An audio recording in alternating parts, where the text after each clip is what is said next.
کہ مولا علی کرم اللہ تعالی وجہہ الکریم نے ارشاد فرمایا اگر پورے قرآن کی تفسیر میں لکھوں تو سورہ فاتحہ میں پورے قرآن کی تفسیر موجود ہے. پورے قرآن کی تفسیر سورہ فاتحہ میں، سورہ فاتحہ کی تفسیر بسم اللہ میں، اور بسم اللہ کی تفسیر با میں، اور با کی تفسیر با کے نقطے میں. اور فرماتے میں اگر با کے نقطے کی تفسیر لکھوں یا بیان کروں تو 70 اونٹ کتابوں سے لاد دیے جائیں گے. جب یہ بات مولا علی کی یہودیوں نے سنی، ریسرچ اسکالرز نے سنی، تو آج دنیا میں تحقیق ہو رہی ہے کس چیز کی آپ جانتے ہیں؟ کہ با کے نیچے ایک نقطہ کیوں، تے کے اوپر 2 نقطے کیوں، جیم کے پیٹ میں 1 نقطہ کیوں؟ اب ان نقطوں کی تحقیق ہو رہی ہے، اس لیے کہ مولا علی نے بنیاد فراہم کی کہ با کے نقطے کی تفسیر بیان کروں تو 70 اونٹ کتابوں سے لاد دیے جائیں گے. اور ہماری قوم گٹکھا کھانے میں لگی ہے.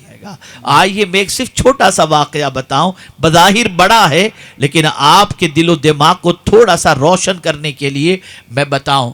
میرے پیارے آقا صلی اللہ علیہ وسلم کے پیارے دیوانوں، ابھی شب معراج گزری ہے.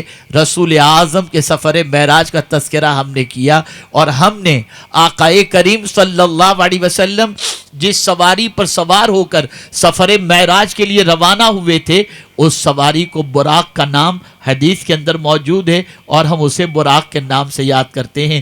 یہ تو ہم جانتے ہیں کہ بڑی تیز رفتار یہ سواری تھی، لیکن آپ کو یہ بتاؤں تو شاید کہ ہماری عوام میں سے بہت ساروں کے علم میں اضافہ ہو. یہ ایسی سواری تھی براق جو چلتی بھی تھی اور اڑتی بھی تھی. براق کی یہ خاصیت تھی، یہ چلتا بھی تھا اور اڑتا بھی تھا.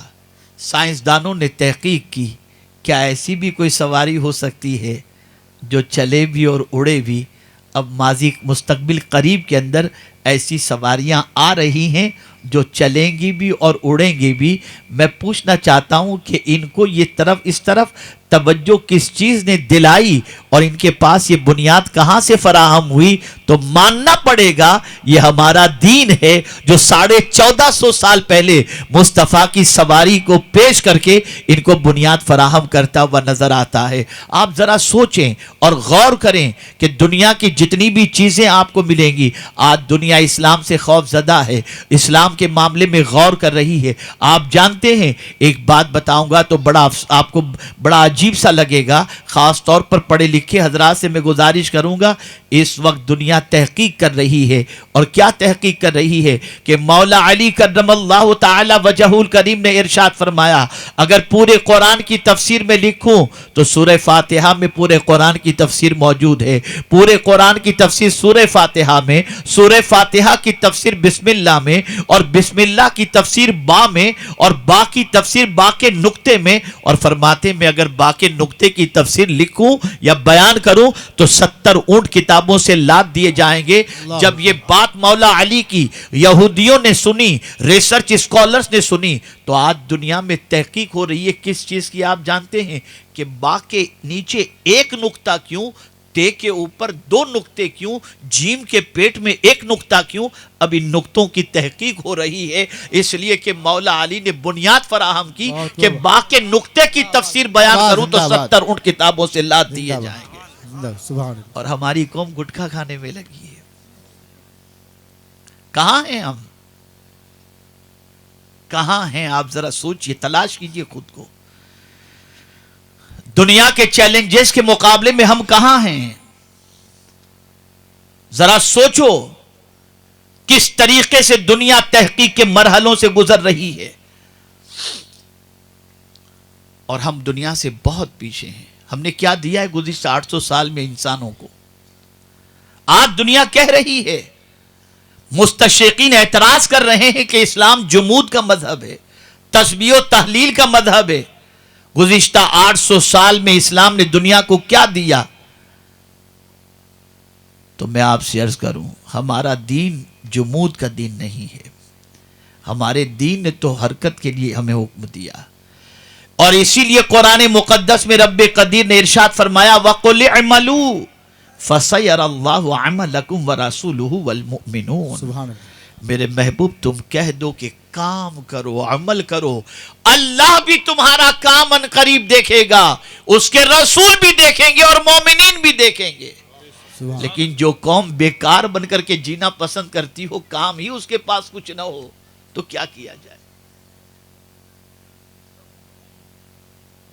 یوں ہی حضور حافظ ملت علیہ رحمہ نے نہیں فرمایا تھا، بلکہ حضور حافظ ملت علیہ رحمہ کا ایک قول تو کوئی جلدی سے پیش کرتا ہی نہیں۔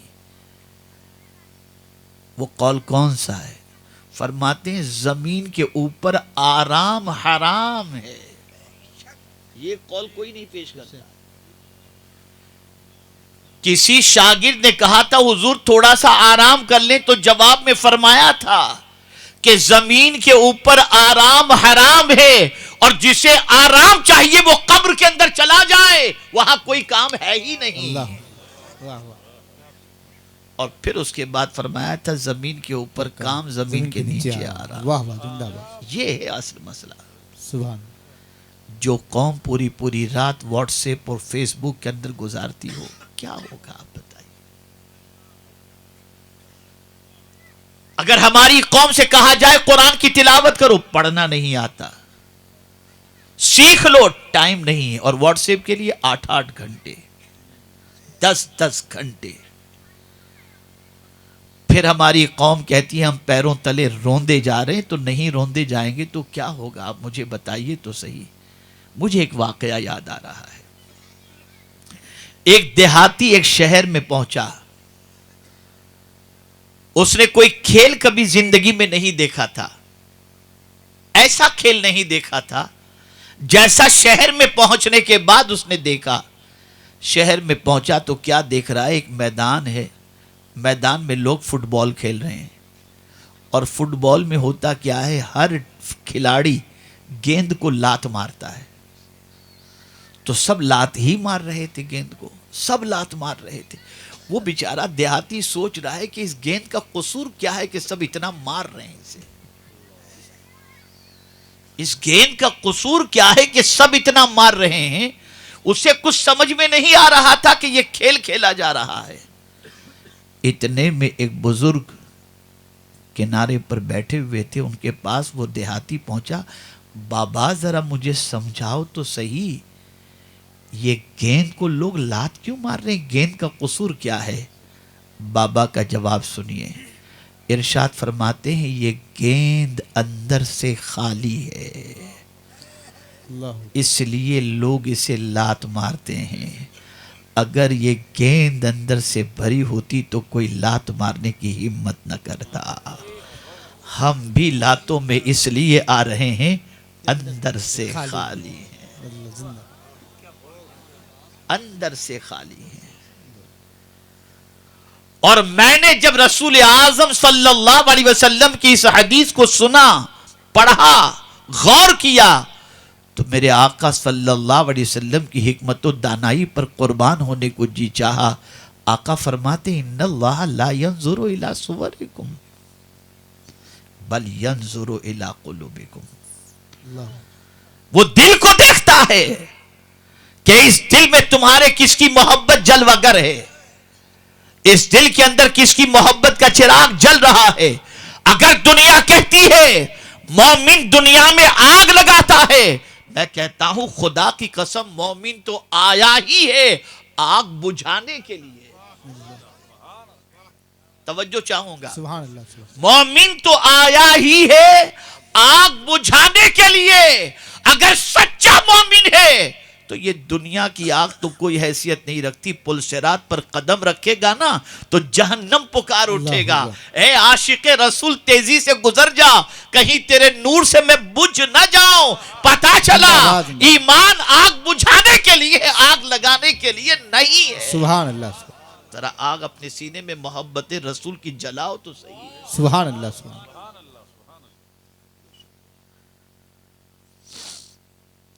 کہاں جا رہے ہیں ہم نے کبھی دیکھا دنیا کیا منصوبے بنا رہی ہے؟ ارتداد کی راہ پھیل رہی ہے۔ مجھے یاد ہے ایک صوبے کی بات نہیں کرتا، میں ایک ضلع کا دورہ کیا، وہ بھی آپ کے راجستھان کا، میں اس کا نام نہیں لینا چاہتا۔ دیہات میں گیا، کئی دیہاتوں میں گیا، اور اس کے بعد میں نے ایک اداریہ لکھا، اور وہ اداریہ میرا خیال ہے کم و بیش 10 سال پہلے کا ہے. اس اداریے کے اندر جو ہمارا ماہنامہ نکلتا ہے اس میں میں نے لکھا تھا کہ لوگ ارتداد کے راستے پر ہیں، ہمیں چاہیے کہ ارتداد کے سد باب کے لیے ہمیں کچھ کرنا چاہیے. میں نے بیٹا یہ سب رکھ دو بیٹا رکھ دو. چائے بن رہا ہے. ایک مرتبہ درود شریف اللہم صلی علی سیدنا مولانا محمد علیہ وسلم. صلاۃ والسلام علیک یا رسول اللہ. اللہم صلی علی سیدنا و مولانا محمد معدن الجود والکرم وآلہ وصحابہ وبارک وسلم. اور میں نے کہا تھا کہ میں نے بہت سارے کلمہ پڑھنے والوں کو ایسے حرکات و سکنات کے اندر ملوث دیکھا ہے جس کا تعلق اسلام سے تو ہے ہی نہیں، اور نہ ان حرکات و سکنات کی بنیاد پر وہ اسلام میں رہ سکتے ہیں. ہمارے لیے ضروری ہے کہ ارتداد کے سد باب کے لیے کچھ ہونا چاہیے. تو اس کے ویری نیکسٹ منتھ ایک ہمارے عالم صاحب، خیر خواہی ہی سمجھ لیجئے، انہوں نے جو ہے وہ خط بھیجا کہ ہمیں ان علاقوں کی نشاندہی کی جائے. اور آج وہ سب کہہ رہے ہیں کہ 10 سال پہلے جو آپ نے کہا تھا ماتھے کی آنکھوں سے دیکھ رہے ہیں. حالات بڑے خراب ہیں. ہماری نوجوان نسلوں کا تعلق اسلام سے قطعی طور پر کچے دھاگے کی طرح ہے. کب ٹوٹ جائے ہم نہیں کہہ سکتے. صحیح بات. اور معاف کیجئے گا، یہ اگر میں کہوں کہ نہیں میرا بچہ اسلام پر قائم رہے گا، اللہ اپنے حبیب صلی اللہ علیہ وسلم کے صدقہ و طفیل ہم سب کی نسلوں کو اور سارے مومنین کو اسلام پر قائم رکھے. آمین آمین. لیکن آپ کو بتاؤں گا تو حیرت ہوگی، یہ معمولی کام نہیں ہے اسلام پر قائم رہنا. اور اس سے غفلت برتنا کہ ہماری نسلیں اسلام پر قائم رہیں یا نہ رہیں، اس کی فکر نہ کرنا، یہ بہت بڑی غفلت ہے. آپ کو بتاؤں، چاہے کوئی پیر کا بیٹا ہو، چاہے کوئی امیر کا بیٹا ہو، چاہے کوئی عالم کا بیٹا ہو، چاہے محدث کا بیٹا ہو، چاہے فقیہ کا بیٹا ہو، چاہے حافظ قرآن کا بیٹا ہو، کسی کو بھی اس ٹینشن سے غفلت میں نہیں رہنا کہ اپنے بچے کے حوالے سے محنت و مشقت کر کے ان کو اسلام پر قائم رکھنے کی کوشش کرنا. اس لیے کہ یہ ہو ہی نہیں سکتا. ایسا نہ سوچا جائے کہ میرا بچہ تو اسلام نہیں چھوڑ سکتا، یہ تصور نہ رکھا جائے. شیطان کی طاقت بڑی پاورفل ہے. اور اگر یہ بات نہ ہوتی، میں قرآن سے استدلال پیش کرتا ہوں، اگر یہ بات نہ ہوتی تو حضرت یعقوب تو نبی نا، ان کے والد حضرت اسحاق علیہ السلام بھی نبی، ان کے چچا حضرت اسماعیل علیہ السلام بھی نبی، اور حضرت یعقوب کے بیٹے حضرت یوسف علیہ السلام بھی نبی. لیکن اس کے باوجود نبی ہو کر جب زندگی کا آخری وقت آیا تو سب کو جمع کر کے انہوں نے کیا فکر پیش کی اور کیا ٹینشن پیش کیا. اذ حضر یعقوب الموت اذ قال لبنی ما تعبدون من بعدی. ایک نبی کو بھی اپنے بیٹے اور اپنی اولاد کی اگر کسی چیز کی فکر ہے تو اس بات کی کہ کہیں ہمارے جانے کے بعد ہماری اولاد دامن توحید تو نہیں چھوڑ دے گی. پھر اس کے بعد سب نے کہا قالوا نعبد الہک و الہ آبائک ابراہیم و اسماعیل و اسحاق الہا واحدا ونحن لہ مسلمون. ہم قطعی طور پر غفلت کے شکار نہیں ہو سکتے. ہمیں اس چیز کی فکر کے اندر رہنا ہے کہ ارتداد کے اس دور کے اندر ہماری نسلوں کو ہم اسلام پر کیسے قائم رکھیں، ہم خود اسلام پر کیسے قائم رہیں. اس لیے کہ اسلام کے نکلنے کا سلسلہ شکوک سے شروع ہوتا ہے، شبہات سے شروع ہوتا ہے، ڈاؤٹ سے شروع ہوتا ہے، اور اس کے بعد پریشانیوں کو لے کر کے انسان اسلام سے بدزن ہوتا ہے، اور اسی طریقے سے آہستہ آہستہ اسلام سے وہ اتنا کمزور ہوتا ہے. میں نے ایک ایسے بچے کو بھی مرتد ہوتے دیکھا ہے جس بچے کی پوزیشن یہ تھی کہ برابر وہ اولیاء کی بارگاہ میں حاضری دیا کرتا تھا، لیکن آج وہ عیسائی بن چکا ہے اور مرتد ہو چکا ہے. آپ کیا سمجھتے ہیں ابھی 2 ہفتے پہلے میں افریقہ کے مختلف ملکوں کے دورے سے ہندوستان واپس آیا. میں افریقہ کی سچویشن بتاؤں, 1900 یعنی کم و بیش 60 سال پہلے افریقہ کے سینٹرل افریقہ کی پوزیشن یہ تھی کہ وہاں 60% مسلمان تھے. آج 35% ہیں, 25% مرتد ہو گئے. میں نے جب جاننے کی کوشش کی کہ ریزن کیا, تو 2 چیزیں. پہلی چیز, ان کے پاس میڈیکل کا کوئی انتظام نہیں تھا, علاج و معالجے کا, اور دوسری چیز ان کے پاس تعلیم کا کوئی انتظام نہیں تھا. یہ دونوں انتظامات غیروں کے پاس تھے, اور اسلام کے ماننے والوں نے ایسا کوئی انتظام نہیں کیا تھا. نتیجتاً وہ پڑھنے وہاں جاتے تھے تو ان کو پھر کس طریقے سے مرتد کیا گیا ذرا سمجھو. ان کا نام محمد تھا تو ان کو مائیکل کہہ کر کے پکارا گیا. گئے اس کے بعد وہی بن گئے وہ پورے. بڑی غفلت کے شکار ہیں ہم بڑے شہروں کے اندر ہزاروں لاکھوں کے اجتماع سے خطاب کر کے اگر یہ محسوس کریں کہ اسلام اس طریقے سے زندہ ہے, جا کر ذرا دیہاتوں کا جائزہ لو, لوگوں کو پہلا کلمہ بھی نہیں آتا. اور نئی تحقیق کے مطابق ہندوستان کے 60% مسلمان ایسے ہیں جن کو پہلا کلمہ بھی نہیں آتا. یہ علماء اس بات کے گواہ ہوں گے جو نکاح پڑھاتے ہیں. ذرا دولہے کو پہلا کلمہ پڑھا کے دیکھ لیجئے آپ, پسینہ نکل جاتا ہے اس کا.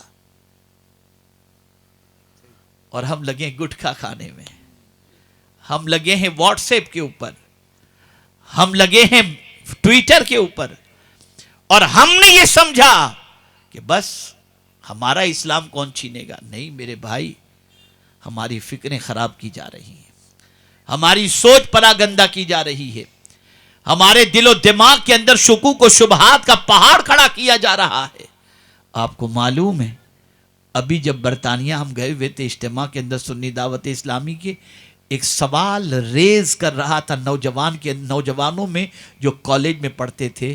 ان نوجوانوں سے بعض لوگ یہ کہتے تھے, آپ کہتے ہیں کہ اللہ رحمان الرحیم ہے, تو اللہ خاموش رہیے آپ حضرات, خاموش رہیے. آپ خاموش رہو بھیا, تقریر سنیے, بول کیوں رہے ہو؟ سیکھا ہی نہیں ہے بیچاروں نے کچھ, یہ سمجھتے ہیں گارڈن میں گھومنے آئے ہیں, اور پھر ہنس بھی رہے ہیں, غلطی کر کے ہنس رہے ہیں جیسے بہت کمال کا کام کیا ہو انہوں نے. شرم بھی نہیں ہے, یعنی غلطی کر کے آدمی شرماتا ہے, ان کو شرم بھی نہیں ہے.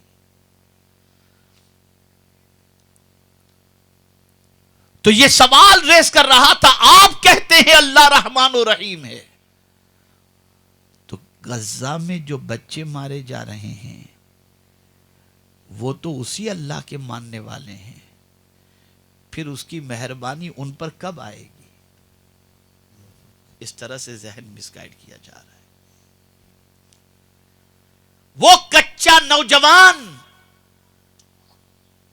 جو اسلام اور اللہ عز و جل کے بارے میں نہیں جانتا, فوراً شکوک و شبہات کا شکار ہو جاتا ہے. میں آج جو باتیں عرض کر رہا ہوں یہ میں کچھ نکات فراہم کر رہا ہوں ہمارے فارغین حضرات کے لیے, کہ آپ کو اس کے لیے تیاری کرنی ہے, آپ کو اس کے سلسلے میں محنت کرنی ہے, تقابل ادیان کے بارے میں جاننا ہے, مستشرقین کے اعتراضات کے بارے میں جاننا ہے. یہ بات اپنی جگہ پر صحیح ہے کہ ہم اس چیز کی دلیلیں پیش کر رہے ہیں, نیاز کی, فاتحے کی, یہ سب چیزیں اپنی جگہ پر, لیکن آج جو چیز جاننے کی ضرورت ہے وہ یہ ہے کہ مستشرقین کے اسلام پر کیا اعتراضات ہیں اور اس کے جوابات کیا ہیں. اس لیے کہ ہم نماز کے اندر اللہ کی بارگاہ میں دعا کرتے ہیں, غیر المغضوب علیہم ولا الضالین, ان کے بارے میں جو مغضوب ہیں اور جو ضالین ہیں ان کے راستے پر نہ چلنے کی اللہ کی بارگاہ میں بھیک مانگتے ہیں, لیکن ان کے اعتراضات کے بارے میں نہیں جانتے, ان کے سوالات کے بارے میں نہیں جانتے. حالات بڑی تیزی سے کروٹ لے رہے ہیں. میں اپنا ذاتی واقعہ آپ کو بتاؤں, کچھ سالوں پہلے کی بات ہے, میں جو ہے بامبے ایئرپورٹ پر, ڈومیسٹک ایئرپورٹ پر میں جا رہا تھا, کہیں کے لیے سفر کر رہا تھا. اتفاق سے میرے بیگ کے اندر کتابوں کے ساتھ نیل کٹر رہ گیا تھا.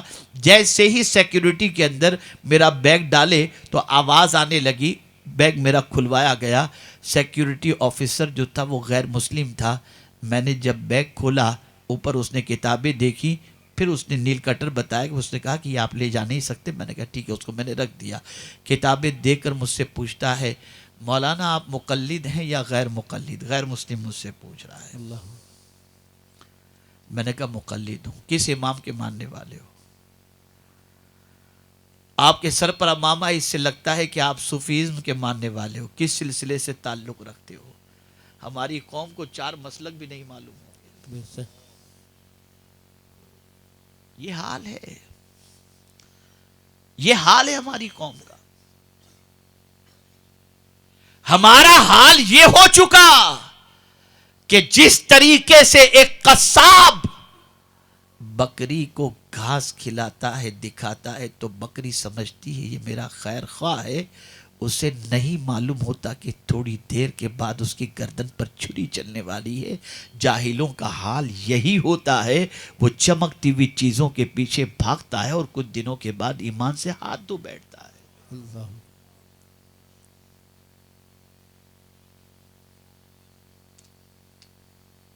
ایک عجیب دور سے ہم گزر رہے ہیں, ایک عجیب چیلنج سے ہم گزر رہے ہیں, ایک عجیب امتحان سے ہم گزر رہے ہیں.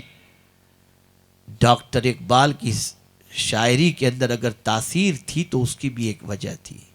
بے شک جہاں وہ بہت بڑے مفکر تھے, بہت بڑے شاعر تھے, تو ایسا نہیں کہ ان کے زمانے کے اندر, ان کے معاصرین کے اندر کوئی اچھے شاعر نہیں تھے. وہ غالب کا دور تھا, اچھے اچھے شعراء موجود تھے. لیکن ان کی شاعری اتنی مقبول کیسے ہوئی؟ کسی نے پوچھ لیا تھا ڈاکٹر اقبال تمہارے زمانے میں بڑے بڑے شعراء رہے, لیکن جو مقبولیت تمہیں حاصل ہوئی کسی اور کو نہیں, وجہ کیا ہے؟ تو ڈاکٹر اقبال نے کہا تھا میں نے اپنے نبی پر کتنے درود پڑھے ہیں مجھے نہیں معلوم, یہ سب اللہ. کچھ صدقہ ہے اسی درود پاک کا. سبحان اللہ سبحان اللہ. اور پھر ان کا یہ شعر سنو, انہوں نے ہی کہا تھا فکر عرب کو دیکھ کر فرنگی تخیلات. فکر ہی کی بات کی, فکر عرب کو دیکھ کر فرنگی تخیلات. اسلام کو حجاز و یمن سے نکال دو. پہلے فکر پراگندہ ہوتی ہے تب انسان کی زندگی سے اسلام رخصت ہوتا ہے. بڑی معذرت کے ساتھ کسی کو برا لگے عوام میں سے, تو جاہل ان پڑھ گنوار جسے وضو کے فرائض نہیں معلوم, وہ عالم پر کرٹیسائز کرتا ہے, عالم کا مذاق اڑاتا ہے, عالم کے عیب ڈھونڈتا ہے. ذرا سوچو کہاں جا رہی ہماری قوم, کس طرف ہماری قوم بڑھ رہی ہے.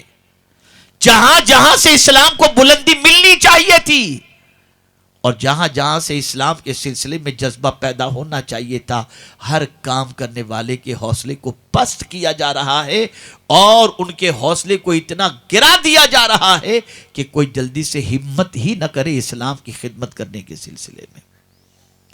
یہ ساری چیزیں ہو رہی ہیں. لیکن جب ہم نے کہہ دیا کہ رسول اعظم صلی اللہ علیہ وسلم ہمارے لیے آئیڈیل ہیں, نمونہ ہیں, تو پھر صرف اس لیے نہیں کہ ہم سرکار صلی اللہ تعالی علیہ وسلم کی بالکل آسان سی سنتوں پر عمل کریں, بلکہ وہ سنتیں جن سنتوں پر عمل کرنا قلب پر گہرا گزرتا ہو لیکن ہو مصطفیٰ پیارے کی سنت, تو اس کے لیے بھی ہمیں تیار رہنا چاہیے. بے شک سبحان اللہ. پتھر پیٹ پر باندھنا بھی سنت ہے اور اچھا کھانا کھانا بھی سنت ہے. تو ایک طرف کی فکر نہ کریں, دوسری طرف کا بھی خیال کریں. اور پھر میں ایک اور چیز عرض کر دوں, کبھی زندگی میں فارغین سے عرض کر رہا ہوں,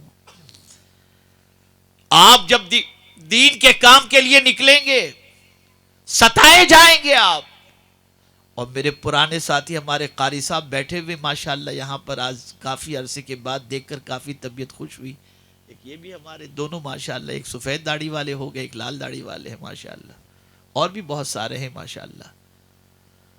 انہوں نے دور دیکھا ہے اور بھی بہت ساروں نے دیکھا ہے. ابتدائی ہمارا دور آزمائش کا سخت دور تھا، سخت امتحان کی وادیوں سے گزرے ہیں. اتنی بھی سخت نہیں لیکن سخت وادیوں سے گزرے.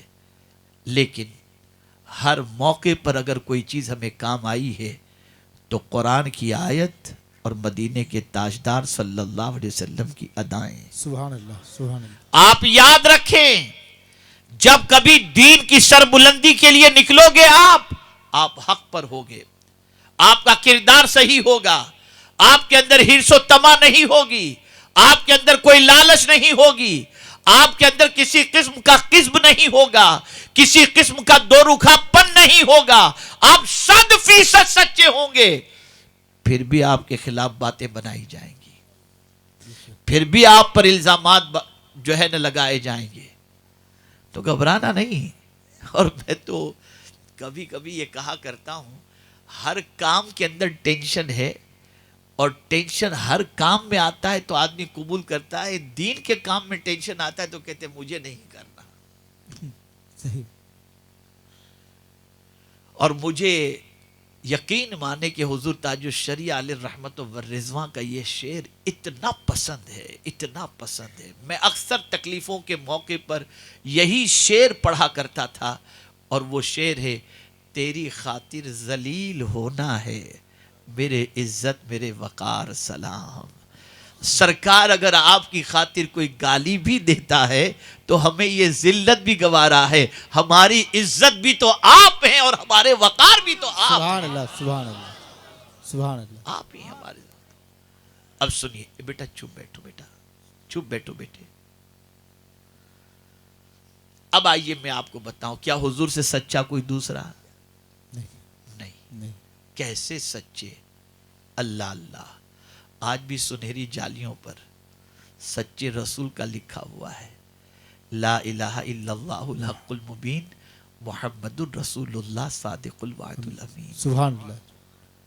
ایسے سچے کہ جن کے سچے ہونے کی گواہی نہ دی جائے تو اس وقت تک ہمارا ایمان نہیں ہو سکتا. بے شک بے شک. سبحان اللہ. جن کے سچے ہونے کی گواہی قرآن نے دی، والذی جاء بالصدق وصدق بہ، جو سچی چیز لے کر کے آئے وہ اتنے سچے جس کی کوئی انتہا نہیں. وہ سب سے اچھے، سب سے سچے انسانوں کے اندر. لیکن کیا انہیں نہیں ستایا گیا؟ میں ایک بہت بڑی ٹپ دے رہا ہوں آپ کو، اور اگر آج کی یہ ٹپ اور آج کا یہ میسج اگر آپ نے دماغ میں محفوظ کر لیا تو زندگی میں کبھی پست ہمتی کے شکار نہیں ہو سکتے انشاءاللہ. کیا نہیں کہا گیا میرے آقا صلی اللہ علیہ وسلم کو؟ ساحر، پتہ نہیں کیا کیا کہا گیا. ایسی بات اور ایسے لقب حضور کی طرف منسوب کیے گئے کہ آدمی ان ساری چیزوں کو سننے کے بعد پست ہمتی کا شکار ہو جائے، یا یہ بھی نہ کرے تو اتنا تو ضرور ہے کہ ایسا کہنے والے کے لیے بد دعا تو دے ہی دے، یہ ہلاک ہو جائے، یہ برباد ہو جائے. آپے سے باہر ہو کر وہ ضرور اتنا تو کہہ دیتا. لیکن جب میں حضور کی حیات طیبہ کے بارے میں دیکھتا ہوں کہ لوگوں نے رحمت عالم صلی اللہ علیہ وسلم پر جب فقر کسے اور برا بھلا کہا تو کیا جواب دیا؟ اللہ عز و جل نے کیا فرمایا؟ اللہ اکبر. اور نسخہ عطا فرمایا. سارے فارغین اس نسخے کو ذہن میں رکھیں. اللہ نے اپنے محبوب سے فرمایا وَلَقَدْ نَعْلَمُ، لام بھی تاکید، قد بھی تاکید، جمع کا صیغہ بھی تاکید، وَلَقَدْ نَعْلَمُ، پھر ان بھی تاکید، انَّكَ يَضِيقُ صَدْرُكَ بِمَا يَقُولُونَ. وَلَقَدْ نَعْلَمُ أَنَّكَ يَضِيقُ صَدْرُكَ بِمَا يَقُولُونَ. ہم ضرور جانتے ہیں ان کی باتوں سے جو آپ کا دل دکھتا ہے نا میرے محبوب، ہم بے خبر نہیں، ہم جانتے ہیں، لیکن آؤ تمہارے دکھی دل کا علاج بھی تمہیں بتا دیا جاتا ہے، سبحان اللہ۔ اور علاج بتا دیا فَسَبِّحْ بِحَمْدِ رَبِّكَ سبحان وَكُن اللہ۔ مِّنَ الساجدین، اپنے رب کی تسبیح کرو اور حمد کرو اور سجدہ کرنے والوں میں ہو جاؤ۔ پتہ چلا راہ خدا کے اندر تکلیف آئے تو تکلیف کا ازالہ اللہ کی تسبیح کے اندر ہے، اللہ کی حمد کے اندر ہے، اللہ کی بارگاہ میں جھک جانے کے اندر ہے۔ بد دعا علاج نہیں ہے، یہ وہ طاقت ہے کہ اس طاقت کے ذریعے ہم ساری مصیبتوں کا مقابلہ کر سکتے ہیں۔ سبحان اللہ، سبحان زندہ اور باد۔ تسبیح میں تو طاقت ہے، اتنی طاقت ہے کہ مچھلی کے پیٹ میں حضرت یونس علیہ السلام، پیٹ بھی تاریک، دریا بھی تاریک، اور اتنی تاریکی کے اندر حضرت یونس علیہ السلام، لیکن وہاں پر حضرت یونس علیہ السلام نے آیت کریمہ پڑھی، کیا پڑھا؟ لا الہ الا انت سبحانک انی کنت من الظالمین۔ تحلیل ہے نا، لا الہ الا اللہ پڑھا نا، لیکن اللہ نے حضرت یونس علیہ السلام کو مچھلی کے پیٹ سے کیوں نکالا؟ قرآن خود کہتا ہے تحلیل کی وجہ سے نہیں، فلولا انہ کان من المسبحین سبحان اللہ۔ للبث فی بطنہ الی یوم یبعثون۔ تسبیح کی وجہ سے، اس تسبیح میں اللہ نے اتنی طاقت رکھی کہ اگر حضرت یونس اللہ کی تسبیح مچھلی کے پیٹ میں نہ کرتے تو قرآن کہتا ہے کہ قیامت تک وہ مچھلی کے پیٹ میں رہتے۔ اور پروردگار نے اپنے محبوب سے بھی فرمایا جب کسی کی بات تمہیں رنجیدہ کر دے تو کچھ کہنے کی ضرورت نہیں، اپنے رب کی تسبیح کرو، تمہارا سارا غم ہلکا ہو جائے۔ زندہ باد، زندہ باد، نعرہ اللہ اکبر، نعرہ رسالت، زندہ باد، سبحان اللہ، زندہ باد، زندہ باد، سبحان اللہ، سارا غم ہلکا ہو جائے گا۔ سبحان اللہ۔ اعلیٰ حضرت عظیم البرکت امام عشق و محبت کہتے ہیں کہ فجر کی سنت اور فرض کے درمیان جو شخص 70 مرتبہ یا 100 مرتبہ سبحان اللہ و بحمدہ سبحان اللہ العظیم پڑھ لے، کبھی اس کے یہاں تنگ دستی نہیں آ سکتی، سبحان اللہ، سبحان اللہ۔ بلکہ اللہ روزی بھی دیتا ہے تو فرشتوں کی تسبیح کی وجہ سے، اور وہ تسبیح یہی ہے سبحان اللہ و بحمدہ سبحان اللہ۔ ارے ہم تو نماز شروع بھی کرتے ہیں تو اللہ اکبر کہنے کے بعد نہ پہلے تعوذ، نہ پہلے تسمیہ، نہ پہلے سورہ فاتحہ، پہلے ہی سبحان پڑھتے تھا نا۔ سبحان رکوع میں گئے تب بھی سبحان ربی العظیم، سجدے میں گئے سبحان ربی الاعلی۔ ارے حد تو یہ ہے کہ اتنا عظیم سفر اللہ نے اپنے محبوب کو کرایا، جس جیسا سفر کائنات میں کسی کرنے والے نے نہ کیا ہے نہ کر سکے گا۔ اگر اس کا بیان بھی مولا نے شروع فرمایا تو سبحان ہی سے سبحان، فرمایا۔ زندہ باد، زندہ باد، سبحان اللہ، یہ ہے تسبیح، سبحان اللہ۔ یہ ہے تسبیح۔ اگر میں تسبیح پر گفتگو کروں تو مجھ جیسا کم علم کافی دیر تک اس پر گفتگو کر سکتا ہے، لیکن خیر میں سوچ بدلنے کی بات کر رہا ہوں۔ فکر بدلو، سوچ بدلو، نظریات بدلو، اور اپنے دین کو اتنا سچا جانو کہ اس جیسا سچا دین کوئی دوسرا نہیں ہے، سبحان اللہ۔ اور دین کی کوئی بات پیش کر دی جائے تو کیڑے نکالنے کی اور کھوپڑی استعمال کرنے کی ضرورت محسوس نہ کرو، جو کچھ کہہ دیا گیا وہ حق ہے۔ اسی لیے قرآن نے واضح لفظوں میں کہہ دیا ما آتاکم الرسول فخذوا، ختم ہو گئی بات، جو رسول دے اسے لے لو۔ ارے جب حضرت ابو ہریرہ رضی اللہ تعالی عنہ نے سرکار سے جو ہے یادداشت کی کمزوری کی شکایت کی تو سرکار نے نہ معجون دیا نہ بادام دی، کچھ بھی نہیں دیا، کہا دامن چادر پھیلاؤ، چادر پھیلایا سرکار نے اپنے حساب سے، اب چادر سینے پہ رکھ لو، نہ اندر کوئی چیز ڈالی، بظاہر نظر آ رہی، کچھ بھی نہیں، لیکن قرآن نے کہا جو رسول دیں اسے لے لو. سبحان اللہ سبحان لگا لیا سینے سے اس چادر کو. کہتے ہیں جو بھولا تھا وہ بھی یاد آ گیا, اور اس کے بعد جو سنا وہ کبھی بھولا ہی نہیں. زندہ باد سبحان اللہ. یہ عقیدہ رکھو, جو رسول دیں وہ حق ہے, لے لو, پھر اسے قبول کر لو, پکڑ لو اسے, فخذو, چھوڑو مت اسے. سبحان اور جس سے رسول منع کریں اسے رک جاؤ. بے شک. پھر ہوگا کیا؟ عزت چل کر تمہارے قدموں کا بوسہ لے گی. سبحان اللہ سبحان. عزت مومنین کے لیے ہے. وَلِلَّهِ الْعِزَّةُ وَلِرَسُولِهِ وَلِلْمُؤْمِنِينَ. اور ہمارے آج کے لوگ, یار ہماری سمجھ میں نہیں آتا تیرے بھیجے میں کھوپڑی ہی کتنی اور کھوپڑی میں بھیجا ہی کتنا کہ تو سمجھ سکے گا.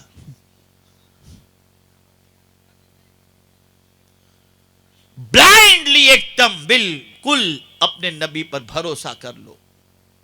تو عرض یہ کر رہا تھا, میں تو ابھی تمہید ہی میں ہوں, ابھی تو آیت کی طرف آ ہی نہیں پایا. فکر اسے درست کر لو, سوچ درست کر لو. اب فکر بنتی کہاں ہے تھوڑا سا اس کو سمجھا دوں. جیسا دیکھو گے ویسی فکر بنے گی. توجہ چاہوں گا. بے شک. جیسا سنو گے ویسی فکر بنے گی. جیسوں کے ساتھ بیٹھو گے ویسی فکر بنے گی. توجہ چاہوں گا. بے شک. بس یہ ایک حدیث عرض کر کے میں گفتگو ختم کرتا ہوں. جیسا سنو گے ویسی فکر بنے گی. جیسا دیکھو گے ویسی فکر بنے گی. جیسوں کے ساتھ بیٹھو گے ویسی فکر بنے گی. جو پڑھو گے اس سے فکر بنے گی. یہ فکر جو ہے بننے بنانے کی یہ 4 چیزیں ہیں. ارے آج اگر نوجوان پھٹی ہوئی پینٹ پہنتا ہے, یہ فکر بنی کیسے؟ دیکھ کر کے بنی. بے شک. ہیرو کو دیکھا بن گئی. یہ گانے گنگنانے کی فکر بنی کیسے؟ گانے گنگناتے ہوئے گانے کی آواز سنا, فکر بن گئی.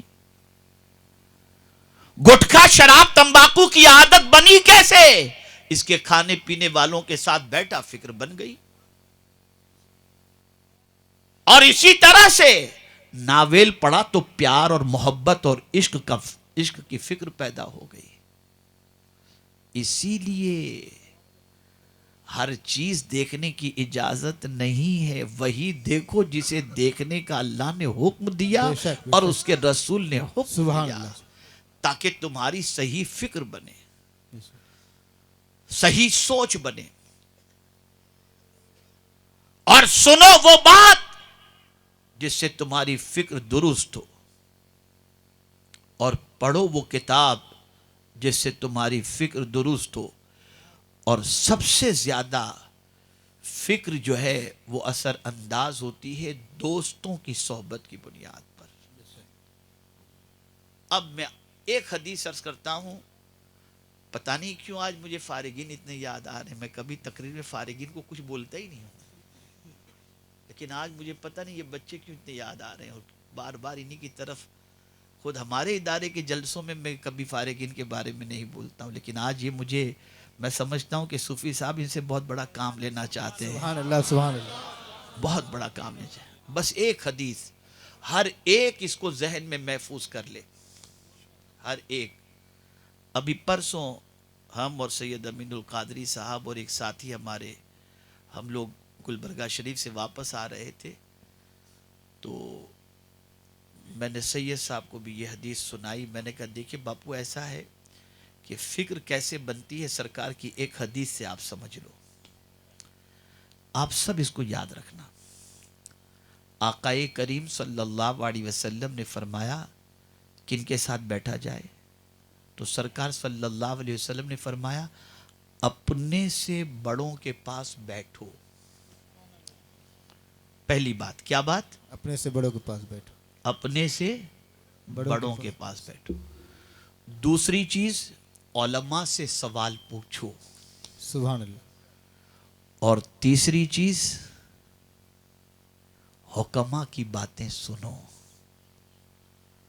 حکماء کی باتیں سنو. ارے حکماء کی باتوں میں اتنی تاثیر ہے کہ اللہ نے سورہ لقمان ہی قرآن کے اندر رکھ. سبحان اللہ. حکیمی تو تھے اور کون تھے؟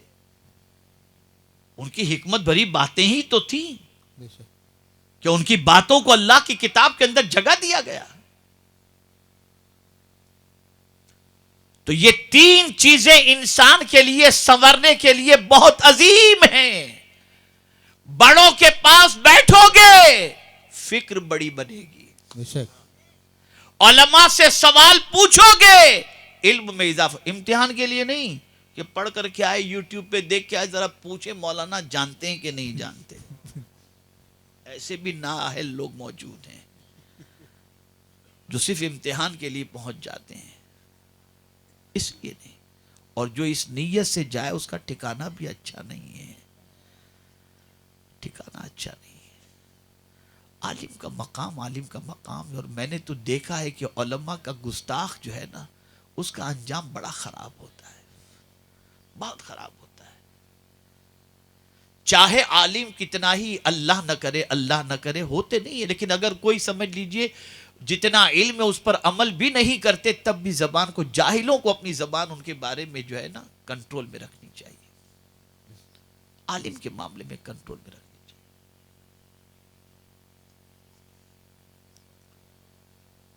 تو آپ علماء سے سوال پوچھو, علم حاصل کرو ان کے پاس جا کر. اور تیسری چیز حکماء کی باتیں سنو. یہ تین چیزیں ایسی ہیں کہ اس سے انسان کی پختہ فکر بنتی ہے. اب میں آپ کو بتاؤں, بڑوں کے پاس بیٹھو. انسانوں میں حضور صلی اللہ علیہ وسلم سے بڑا کوئی دوسرا نہیں. بے شک اور میں پورے چیلنج کے ساتھ کہتا ہوں, پورے چیلنج کے ساتھ, ایک طالب علم کی حیثیت سے کوئی مجھے یہ بتا دے کہ صحابہ کثرت کے ساتھ حضور سے مالدار ہونے کا وظیفہ پوچھتے ہوں. کوئی مجھے بتا دے. پڑھیے ان کے سوالات کو کہ صحابہ حضور سے کیا پوچھتے. کوئی پوچھتے ایو الافضل یا رسول اللہ, ایو المسلم افضل یا رسول اللہ. کوئی کیا سوال, کوئی کیا سوال, کوئی آخرت کا سوال. یہ ساری چیزیں ملتی ہیں. تو ان کے اندر یہ فکر کہاں سے پیدا ہوئی؟ مصطفیٰ جان رحمت کی صحبت کی بنیاد پر پیدا سبحان ہوئی. اللہ. آقائے کریم صلی اللہ علیہ وسلم کی صحبت کی بنیاد پر پیدا ہوئی. اس لیے میرے پیارے آقا صلی اللہ تعالی علیہ وسلم کے پیارے دیوانوں, بڑوں کی صحبت اختیار کرو, علماء سے سوال کرو, حکماء کی باتیں سنو اور اپنی فکر کو درست کرو. کچھ بھی ہو جائے ہم اسلام کا دامن نہ چھوڑیں گے, نہ اسلام پر کرٹیسائز کریں گے, نہ اسلام پر اعتراض کریں گے, نہ اسلام کے قانون پر اعتراض کریں گے, کچھ بھی نہیں. ہم اللہ عز و جل کے دین کو مانتے ہیں, مانتے رہیں گے اور دعا کرتے ہیں کہ اللہ اسی دین پر زندہ رکھے اور اسی دین پر ہمارا خاتمہ فرمائے. میں انہی کلمات خیر پر اپنی گفتگو کو ختم کرتے ہوئے ادارے کے جملہ ذمہ داران کو, فارغین کو, اساتذہ کو, معاونین کو, مدرسین کو اور متعلقین کو مبارکباد پیش کرتا ہوں اور دعا کرتا ہوں کہ اللہ تعالی ہم سب کا خاتمہ بالخیر فرمائے. آمین آمین. وما علینا الا البلاغ المبین. السلام علیکم ورحمۃ اللہ. کھڑے ہو کے سلام.